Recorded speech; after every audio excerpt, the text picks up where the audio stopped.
Le camp à l'est du Tchad en particulier.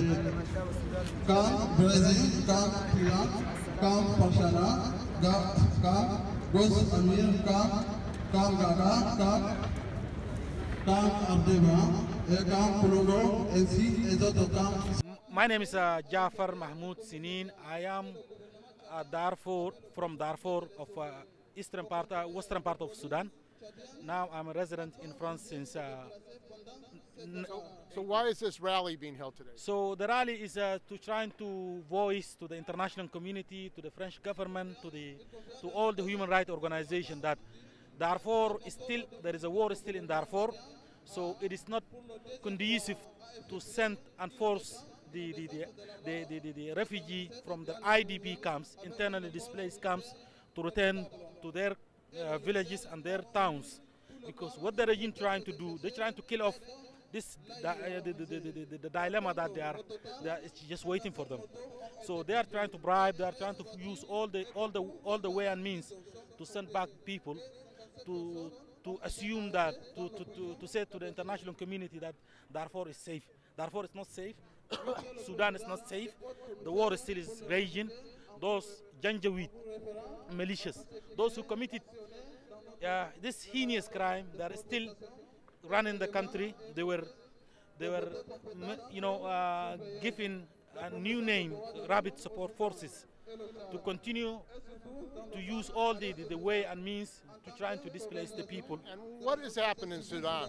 Why has Sudan become worse and a war zone for the people? I think there are the multiple factors of Sudan, but primarily this Islamic regime of NCP, NIF and NCP, which came to the power in 1989 through the coup d'etat.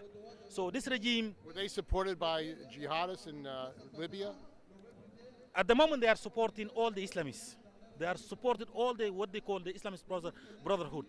Only 2 days ago, only yesterday, there was this, the international Islamist the conference in Khartoum. You see, so they kind of like they are supported by the Islamists. Not sure. We have no doubt for that, because since they came to the power in 1989, they waged jihadist propaganda. That's what led to the separation of South Sudan. They waged the same propagandists of Islamist propaganda to wage war in Darfur to displace 3 million something people. So the people that they're displacing, they're not Islamists, they're not Muslim. No, they are Muslim, but they are not Arab. You see, because the problem of the Sudan, this regime is there a kind of like a Islamist regime. At the same time, they have this what they call Arabization project. You see, because those people, they are displacing them 90% of the African descent. You see, because Sudan, the country that is diversified, but we believe the majority of the Sudanese are the African descendant. You see, so they trying to force their, their policy of, the Arabization and Islamization by all means. Is this genocide?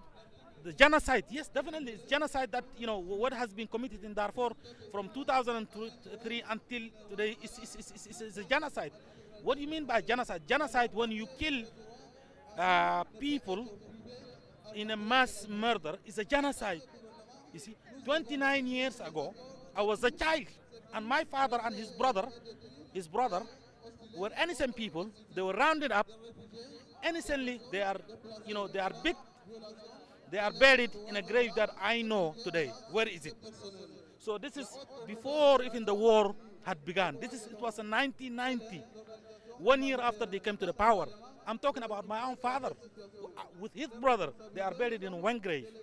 This constitutes genocide because they are big, random, not just random big. They were selected based on ethnicity. So who is supporting this government?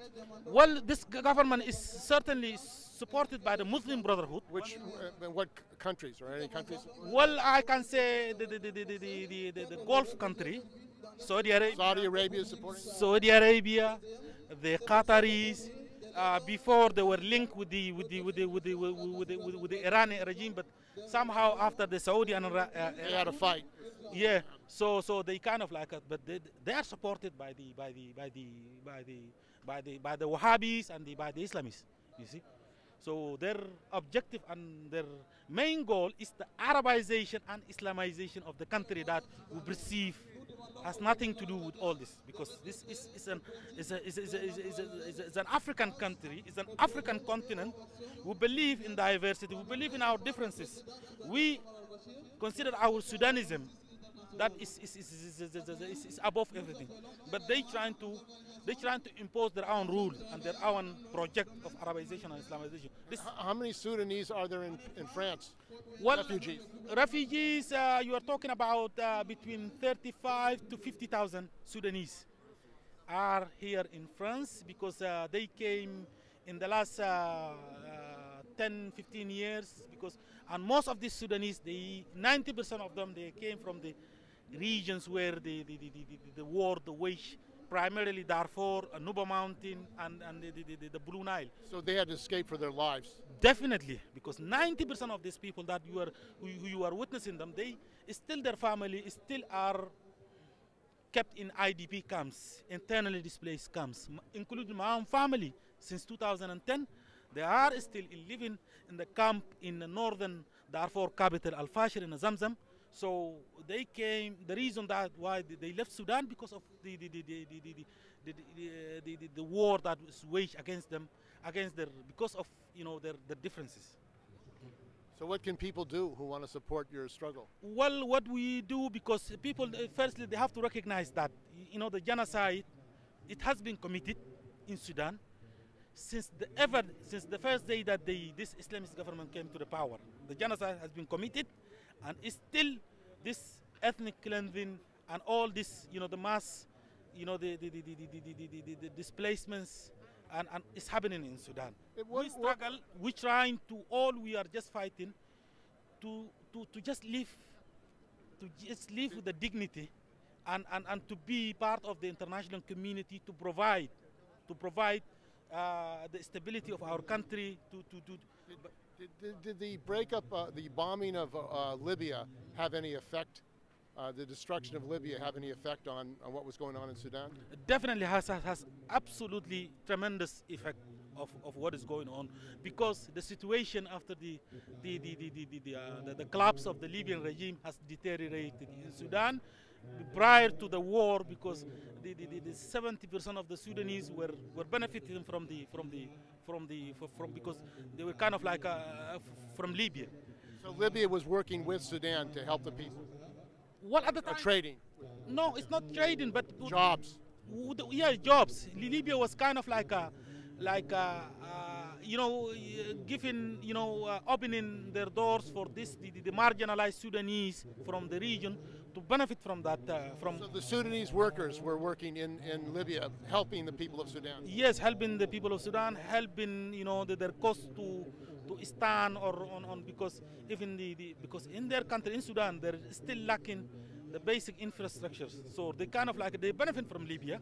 Now, the slavery that went on in Libya, were those Sudanese people, slaves, who were African workers who were made slaves in Libya? The slavery in Libya. Well, the slavery in Libya, unfortunately, after the collapse, the regime, we saw what is happening, because Libya became outlaws, the lawless country. So what is happening in Libya, it is, I think, unfortunately, because of the lawless state that became, and the country is literally run by the militias. So the militias, they are taking the opportunity to do, all their dirty work and slaving people to get, to get the money by all means to support their kind of the militarization of the state. So they kind of So this collapse of Libya and the militias actually made it worse for the people of Sudan. Definitely, the collapse of the Libyan regime, the Libyan state has made it worse. I was in Libya years ago, the era of Muammar al-Gaddafi. He was a dictator, goddamn, he was a dictator. But on the other side, you have peacefulness, the 70% of the sub-Saharan African, mainly the Sudanese and the other countries such like Niger and the Chadian people, they were benefiting from. So he wasn't a racist. He wasn't for Islamization of Africa. No, Gaddafi, he was kind of what you can describe him. He's a dictator. I cannot, because he's like a one-man power, but he's not an Islamist. That's I can testify that, because what I saw in Libya, Gaddafi is the opposite camp of the Islamists. But he's a dictator, but at the same time, with the dictator that can provide something for the people, you see. So he was using the wealth of Libya to help out the people of Africa. Well, I think he was using, at the same time, he's like manipulating certain causes, you see. He's not just only, helping Africa, but he's distracting, you see. He's kind of like a distracting. You see, he's kind of like, to be fair, he just was building to be like, to get the power on. But he was building up the infrastructure and building up Africa. Yeah, I think somehow I cannot say he's building Africa, but he's trying to say that he has this, the Africanism project as a vision. Yeah, as a vision. But truthfully, I don't know if that was the case. But what I have witnessed in that period, Libya, the arms were in the hand of the official, the government and the force and armies. And as an African person, whether you came from Sudan or you came from the Chad or you came from the neighboring country, at least you are safe there. At least you can get, because people were benefiting from the war that they are doing there, and all the labor industry was run by the sub-Saharan African. So people were benefiting until that has totally collapsed, and after the collapse, and then we had what? On the other hand, chaos. So the French were involved, along with the United States, in destroying the regime in Libya. The French involved, and the NATO is involved, and everybody involved, because this is what I call a miscalculation. They thought it's going to be like a Tunisia, I think, But isn't that imperialism? Well, I don't know if it's... what right does France and the United States and NATO have to bomb Libya? Because I think they were the reason why they initiated that, because I think it was paid off by the other forces who had some scores with the Gaddafi. Qataris, the Saudis, they weren't getting. They supported the attack on them. They supported because they paid it. Because international community, because what moves international community today is the money. You see, what moves the international community. So they have some grudge, this country of the Middle Eastern country, they have grudge with the Gaddafi. They said, okay, it's the moment we can get rid of it. And these countries of the NATO and the United States, they miscalculated. They thought it's going to be quick solution like a Tunisia. So they didn't read that the contradiction, the the composition of the country. They didn't know Libya how was at least Libya was keeping them, this mass migration. And after what we got, after the collapse of the regime, on the other hand, what we got, it was the chaos par excellence. And this chaos is manipulated by the Islamist forces. And this destabilization of Africa, of Sudan and other countries, forced migrants, the people of Sudan, to come here. And then they get blamed by right-wing nationalists, racists. They attack the immigrants. So in other words, the United States NATO bombed Libya.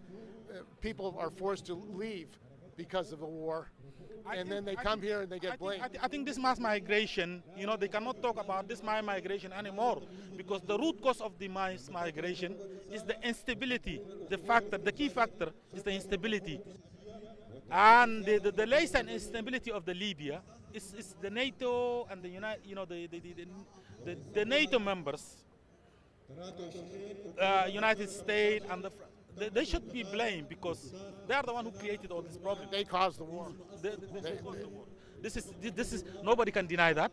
So to talk about this the mass migration, they have to resolve the root cause of the problem. I think this is the only way I think will make So it's not fair to support, you know, to let just the dictators, you know, for example, what is happening in Sudan like today. This regime has been condemned since 2009, al-Bashir. It's been indicted before the International Criminal Court, and it's still in the power. He still freely move. He still freely travel all the way to China. He still freely move. And this is the contradiction that we have here. Is China investing in Sudan? China, I think, investing not just only in Sudan, China, everywhere in Africa is another destructive force. So they're making money. They're making money. They don't really give a damn about the human rights. They don't really give a damn about Chinese human rights for them. They don't really care about. They all care about, you know, I mean, investing. At least this, the Western, you know, like the United States and the French and Britain, you know, sometimes they stand what is happening, you know, they voice. They also bomb. Well, it's the part, you know, it's a very, you know, it's a very contradictory, you know. But Africa is a rich continent. It should be, and the people of Africa should be developed and have a full infrastructure. It should have been the focus. Should have been in development and it should have been in investment. It should have been on people, not the dictators, on the future generation, the young generation, to understand the concept of peaceful existence, to understand, to contribute, not to flee and to come and you know, to make Africa is attractive for the continent of Europe, for the continent of America, the other, to come and to live freely like the way we enjoy the peacefulness in their country. So this is why the Western country, so they have to create relationship with the people, not the dictators. Surtout dans le camp qui ont rien à manger que des rations mensuelles. Un taux révélé